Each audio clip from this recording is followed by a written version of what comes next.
오늘은 좀 진리에 대해서 한번 생각을 해보려고 합니다. 무엇이 진리인가요? 여러분은 진리라고 생각하는 것이 무엇이 있나요? 그리고 자신에게, 남에게 이것이 진리라고 말할 수 있는 게 무엇이 있나요? 진리의 사전적인 의미는 언제 어디에서나 누구나 마땅하다고 받아들이는 사실을 진리라고 합니다. 진리에는 이처럼 보편성과 영원성이 담겨 있는 것입니다. 누구나 인정하는 것이 진리입니다. 누구나 수긍하는 것이 진리이고, 변하지 않는 것, 언제나 동일한 것, 언제나 바뀌지 않는 것이 진리입니다. 그러면 다시 한번 질문을 여러분에게 던져보겠습니다. 여러분이 자신 있게 이게 진리야라고 말하는 것에는 보편성과 영원성이 있습니까? 내가 말하는 진리는 누구나 다 수긍할 수 있습니까? 심지어 나와 다른 편에 있는 사람조차도 내가 말하는 진리를 수긍할 수 있나요? 수긍하고 있나요? 또 내가 말하는 진리는 시간이 흐르고 환경이 바뀌어도 변하지 않는 속성을 가지고 있나요? 아마 제가 드린 질문에 여러분의 갖고 있는 진리에 대한 생각이 조금 부딪힐지도 모르겠습니다. 2012년 우리 시대를 지배하는 시대 정신이 무엇인가요? 2012년 우리 시대를 풍미하는 진리라고 하는 것이 무엇이 있나요? 누구나 인정하는 진리, 영원히 변하지 않는 진리가 무엇이 있나요? 세대 간에도, 계층 간에도, 심지어는 지역 간에도 누구나 다 수긍할 만한 진리가 있는 우리 사회인가 하는 것입니다. 진리에는요, 보편성과 영원성이 있다면 또 하나 진리에는 자유케 하는 속성이 있어야 진리라는 것입니다. 자유라고 하는 것의 사전적인 정의는 이렇습니다. 외부적인 구속이나 무엇에 얽매이지 아니하고 자기 마음대로 할 수 있는 상태, 이것을 자유라고 얘기합니다. 자유에는 사람을 자유롭게 하는, 진리에는 사람을 자유롭게 하는 속성이 있다라고 하는 것을 우리가 알게 되는데요. 본문 32절에 이렇게 말합니다. 진리를 알지니 진리가 너희를 자유케 하리라. 그래서 오늘은 진리와 자유에 대한 이야기를 좀 더 해보려고 합니다. 본문이 말해주고 있는 진리에는 여전히 보편성과 영원성 그리고 자유케 하는 속성을 가지고 있습니다. 본문이 말해주고 있는 진리는 우리를 자유로운 삶으로 이끈다고 말해주고 있습니다. 반면에 이 말씀을 역으로 비추어 보면 진리에 대해서 모르면 사람들은 불안해한다는 것입니다. 진리를 모르면 사람들은 자유가 없는 삶을 살 수밖에 없다는 것을 이야기합니다. 지금 우리 사회, 우리들의 모습을 보면 자유가 많은가요? 아니면 나도 모르게 괜시리 불안하고 걱정스러움이 많은가요? 역으로 이야기하면 불안과 걱정이 많다는 것은 우리 안에 자유가 아닌 것들로 차 있다는 이야기입니다. 진리가 아닌 것으로 차 있다는 것입니다. 저는 진리와 자유를 좀 잘 이해하도록 두 가지 예를 좀 들으려고 하는데요. 갓 시집온 며느리와 시어머니가 있습니다. 갓 시집온 며느리와 시어머니가 있는데 이 두 사람이 음식 준비를 하게 됩니다. 갓 시집온 며느리는 쌀을 안칠 때도 불안할까요? 아니면 평안할까요? 살림을 안 해본 사람이라면 이 쌀이 밥이 잘 될까? 타지는 않을까? 질지는 않을까? 불안해할 것입니다. 또 돼지갈비를 해도 이게 맛있을까? 너무 짜진 않을까? 달진 않을까? 불안해할 것입니다. 왜 해보지 않았으니까. 맛이 어떤지 모르니까. 잡채를 해도 이게 면발이 퉁퉁 불까? 아니면 너무 쫄깃쫄깃해가지고 질길까? 이런 생각을 하게 될 것입니다. 반면에 살림을 오래 하신 어머니는 어떻게 해야 합니까? 우리가 볼 때는 쌀도 대충 안 치는 것 같아요. 그래도 걱정해 안 해요? 잘 될 거야 라고 그 옆에서 후라이팬에 잡채를 볶고 또 한쪽 손으로는 돼지갈비를 뒤집습니다. 그러면서 가시집온 며느리는 불안해하며 요리를 하는데 시어머니는 콧노래를 부르며 요리를 합니다. 물론 다 그런 건 아니겠지만 대체로 그렇습니다. 왜 한 사람은 같은 음식을 준비하는데 좌불안석인데 한 사람은 콧노래를 부르며 느긋하게 요리를 할까요? 그것은 바로 음식에 대한 맛에 대한 지식이 있는 사람과 지식이 없는 사람의 차이입니다. 음식의 맛을 내는 지식을 알고 있는 시어머니는 같은 요리를 해도 마음이 불안하지 않아요. 왜? 자기 해봤으니까. 이렇게 하면 맛이 있으니까. 반면에 가시집온 며느리 안 해봤으니까 될까 안 될까, 있을까 없을까 불안해합니다. 이 모습을 지켜본 시어머니가 어느 날 얘야 이리 와봐라. 잡채를 할 때는 이렇게 해야 돼. 그리고 돼지갈비를 할 때는 이렇게 요리하는 거야. 그럼 맛있어. 이렇게 알려줍니다. 그러면 그대로 해봅니다. 그럼 맛이 나요 안 나요? 납니다. 불안했던 이 며느리는요, 어머니가 전수한 음식에 대한 지식을 갖고 있으면 그 이후부터는 음식 준비에 대한 자유로움을 어느 정도 경험합니다. 손님이 언제나 와도 또 누가 와도 음식의 맛을 내는 지식을 알고 있는 며느리는 자유로움을 경험합니다. 불안해하지 않아요. 주방에서도 자유롭게 요리를 합니다. 자, 한번 저를 예로 들어볼까요? 제가 부목사로 8년 반을 한 교회에서 있었습니다. 많은 사람을 만났고 많은 경험을 했습니다. 조금 거짓말 보태가지고 맨 땅에 건물 짓는 거 빼놓고는 다 해봤습니다. 안 해본 게 거의 없어요. 저 밑바닥에 있는 쓰레기 오물부터 시작해서 옥상 꼭대기까지 안 만진 게 없습니다. 그래서 웬만한 일은, 웬만한 사람은, 웬만한 경험은 다 해봤기 때문에 불안해하지 않아요. 그런데 제가 안 해본 게 있습니다. 회의를 주재해 본 적이 없어요. 당회를 해본다거나 기획위원회를 해본다거나 임원회를 주재해 본 적이 없습니다. 그러니까 다른 건 다 좀 해볼 만한데 회의만 나오면 회의에 빠지는 거예요. 해본 적이 없으니까 회의를 어떻게 해야 되나. 나중에 단독 목회할 때 회의 잘못해가지고 어려움을 당하면 어떡하나. 회의만 나오면 마음에 자유가 없는 거예요. 불안함이 엄습해 오는 거예요. 그래서 이제 제가 여기 교회 와서 회의를 뭐 본의 아니게 해야 되지 않습니까? 회의를 하는데 어떻게 해야 되나. 해본 적이 없으니까 어떻게 해야 되나 늘 불안하고 걱정스러운 거예요. 그러다가 제가 감리교법인 교리와 장정이라고 하는 책이 있습니다. 감리교 헌법이라고 하는 책에 보니까 회의를 어떻게 해야 되는지, 어떻게 진행해야 되는지, 어떤 일을 가지고 어떤 내용을 갖고 회의를 해야 되는지 내용이 나와 있어요, 안 나와 있어요? 다 나와 있어요. 그 내용을 보니까 제 안에 있었던 불안함이 좀 어느 정도 가시고, 회의에 대한 자유로운 마음이 찾아온 것입니다. 왜? 해보진 않았지만 이렇게 하면 되겠구나, 이렇게 하면 은혜롭게 회의를 할 수 있겠구나라고 하는 자유로움이 찾아온 것입니다. 두 가지를 한번 정리해 볼까요? 가시집온 며느리는 음식에 대해서 자신이 지식이 없으니까 자유로움이 없는 거예요. 음식을 해도 불안한 거예요.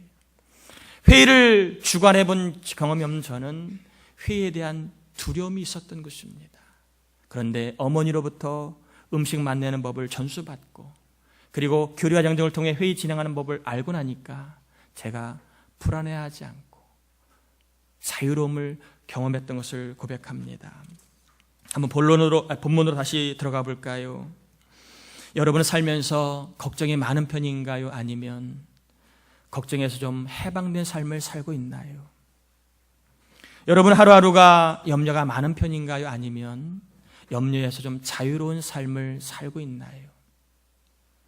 걱정과 염려가 많다는 것은요, 삶이 자유롭지 못하다는 증거고, 삶이 자유롭지 못하다는 증거는 내 안에 진리가 없거나 진리를 모르기 때문일 수 있다는 것입니다. 왜냐하면 진리는 자유로움을 주는 것이 진리인데 진리가 없기 때문에 내 안에 자유로움이 없는 것입니다. 진리를 알면 삶이 자유롭고 인생이 자유롭습니다. 그리고 아무리 배워도 아무리 쌓아도 진리를 모르면 사람은 불안하게 되어 있습니다. 진리를 모르고 살면 계속해서 불안한 삶을 살 수밖에 없는 게 저와 여러분의 모습입니다. 그러면 진리가 무엇일까요? 진리를 알아야 자유로운 삶을 사는데 성경에서 말하고 있는 진리는 무엇일까요? 바로 진리는 예수 그리스도이라고 성경은 소개합니다. 요한복음 1장 17절에 은혜와 진리는 독생하신 하나님이 나타내셨느니라. 요한복음 14장 6절에 내가 곧 길이요 진리요 이렇게 얘기하게 합니다. 누가 진리라고요? 무엇이 진리라고요? 예수 그리스도가 진리라고 얘기합니다. 제가 좀 더 명확하게 설명하려고 한번 32절을 한번 같이 보실까요? 32절 진리를 알진 진리가 너희를 자유롭게 하리라. 36절 한번 같이 읽어봅니다. 그러므로 아들이 너희를 자유롭게 하면 너희가 참으로 자유로우리라. 자, 위에 32절은 진리가 너희를 자유롭게 한다고 되어 있고 36절에는 아들이 너희를 자유롭게 한다. 그럼 진리가 누구예요? 아들 예수 그리스도를 이야기합니다. 예수님은 우리가 자유롭게 살 수 있는 진리를 갖고 계시고 그 진리를 우리에게 알려주시는 분이라는 것입니다. 다시 한번 강조합니다. 예수님은 우리가 자유롭게 살 수 있는 진리를 갖고 계신 분이고 우리로 하여금 진리를 가지고 자유롭게 살 수 있도록 안내해 주시는 분이라는 것입니다. 그러면 진리이신 예수님을 알면 무엇에서 우리는 자유로움을 누리며 살 수 있을까요? 세 가지만 전하려고 합니다. 예수님을 알면 예수님 우리를 자유로운 삶으로 이끄는데 어떤 삶이 자유로운 삶인가? 세 가지입니다. 따라해 볼까? 염려에서 자유롭게 하신다. 진리이신 예수님을 아는 사람은요, 염려에서 자유로운 삶을 살 수 있도록 자유케 해주신다는 것입니다. 염려에서 자유롭다는 말은요, 앞날에 대해 염려하거나 불안해하지 않는다는 말입니다. 왜냐하면 우리는 진리이신 예수님을 통해서 우리의 현재와 미래가 하나님의 능하신 손 아래 있음을 알고 있기 때문에 그렇다는 거예요. 왜 예수를 알고 진리를 알면 불안해하지 않느냐? 우리의 미래 현재가 하나님의 능하신 손 아래 있음을 알기 때문에 우리는 불안해하지 않는다는 것입니다. 베드로전서 5장 6절인데요. 그러므로 하나님의 능하신 손 아래서 겸손하라. 때가 되면 너희를 높이시리라. 우리가 염려에서 자유로울 수 있는 것은요, 바로 우리 현재의 미래가 하나님의 능하신 손 아래에 있기 때문에 그 하나님이 능하신 손으로 우리를 좋은 것으로, 복된 것으로, 그리고 하나님의 나라로 이끄실 것에 대한 믿음이 있기 때문에 염려에서 자유로운 삶을 살 수 있게 된다는 것입니다. 하나님은요, 우리를 이끄십니다. 근데 그 이끄심은 다 알지는 못해요. 하나님의 능하신 손이 우리를 이끄시는데 그 이끄심을 소상하게 알지는 못합니다. 그러나 대략 우리는 그 하나님의 능하신 손이 우리를 좋은 것으로 이끄신다는 것만은 분명히 알고 있습니다. 하나님은 자신의 능하신 손으로 우리로 하여금 하나님의 나라를 경험하고 누리도록 이끄시고 있다는 것입니다. 14절인데 한번 같이 읽어보실까요? 14절입니다. 예수께서 대답하여 이르시되 내가 나를 위하여 증언하여도 내 증언이 참되니 나는 내가 어디서 오며 어디로 가는 것을 알거니와 너희는 내가 어디서 오며 어디로 가는 것을 알지 못하느니라. 왜 염려에서 자유로운 삶을 살아가는가? 그것은 바로 하나님의 이끄심의 손길이 있기 때문이라고 예수님은 말씀하고 있는데 성경은 뭐라고 얘기합니까? 우리 모두는 어디로 간다고요? 하나님께로 간다. 우리 하나님께로부터 와서 하나님께로 간다라고 얘기합니다. 우리의 현재와 미래는 어디로 향하고 있는 걸까요? 하나님께로 향하고 있는 것입니다. 하나님께로 향하고 있는 인생이기 때문에 불안해서 자유로운 삶을 살 수 있다는 거예요. 우리 모두는 우리의 삶을 그대로 가지고 하나님께로 갑니다. 우리 믿음의 발자취를 가지고 그대로 하나님께로 갑니다. 믿음을 보시고 하나님은 천국과 지옥의 영원한 처소가 결정되게 하실 것이고 믿음의 삶을 근거로 하여 상급이 달리 결정되게 하실 것입니다.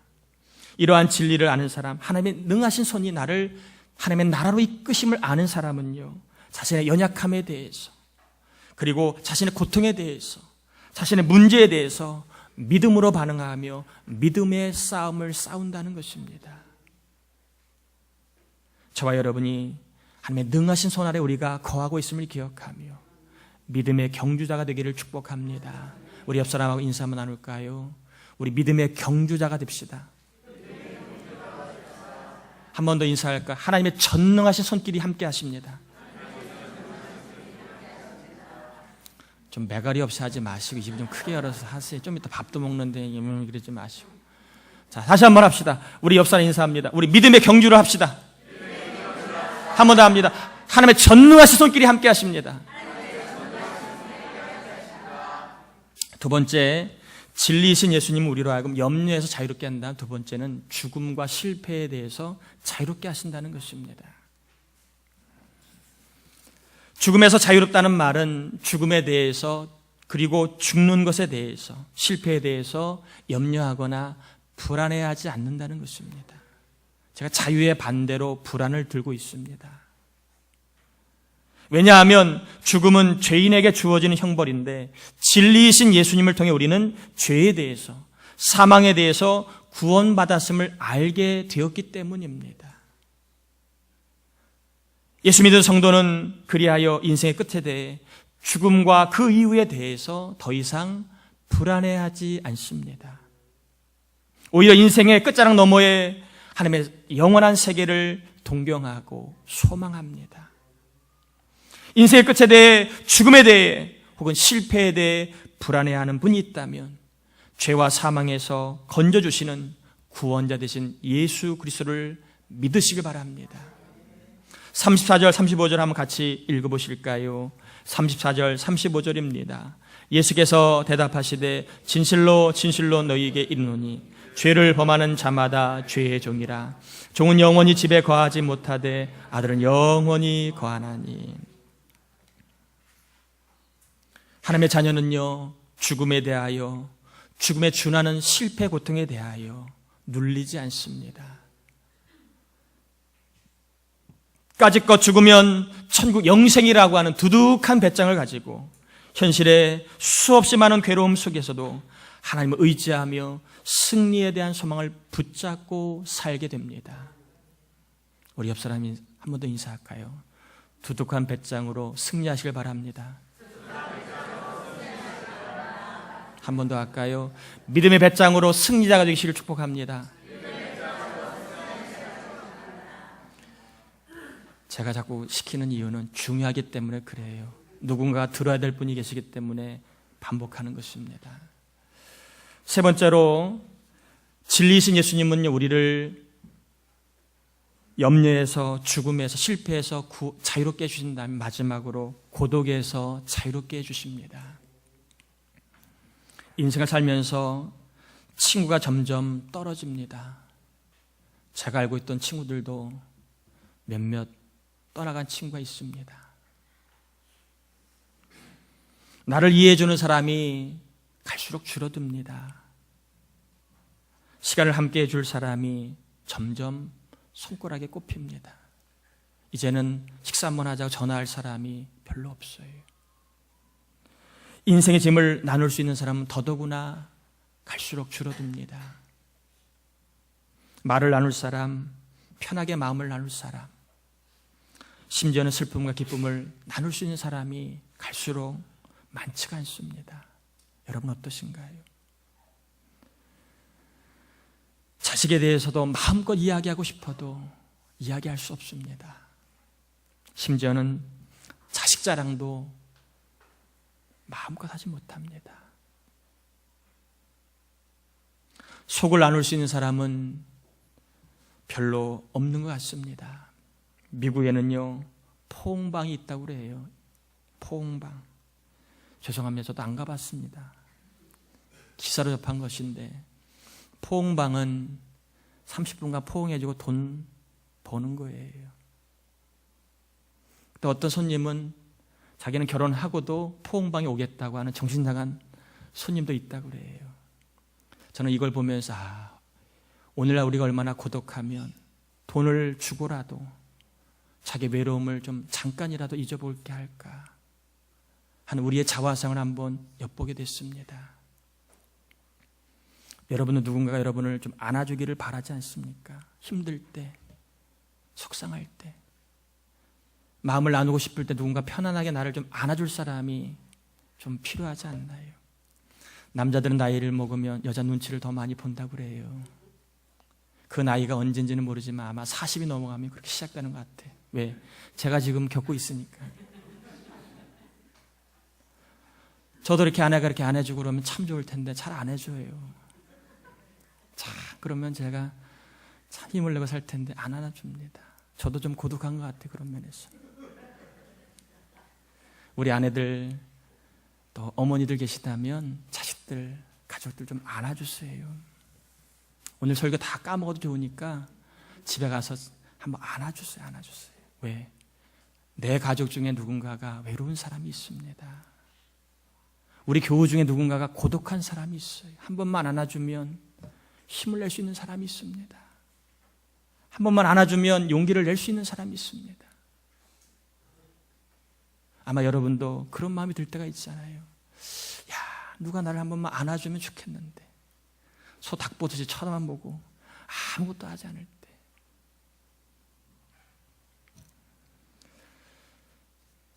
고독에서 자유롭다는 말은요, 고독하거나 외로워하지 않는다는 말이겠지요. 진리이신 예수님을 통해 우리가 하나님 기뻐하시는 일을 하게 되면 하나님이 나와 함께 하심을 알게 되고 하나님이 나와 함께 하시기 때문에 우리는 고독하지 않는다는 것입니다. 진리이신 예수님을 통해서 우리가 하나님 기뻐하신 일을 알고 그 일을 행할 때에 하나님 나와 함께 하시기 때문에 성도들은 고독해하지 않다. 외로워하지 않는다는 말입니다. 29절 한번 같이 읽어보실까? 29절입니다. 같이 한번 29절 읽어봅니다. 나를 보내신 이가 나와 함께 하시도다. 나는 항상 그가 기뻐하신 일을 행함으로 나를 혼자 두지 아니하셨느니라.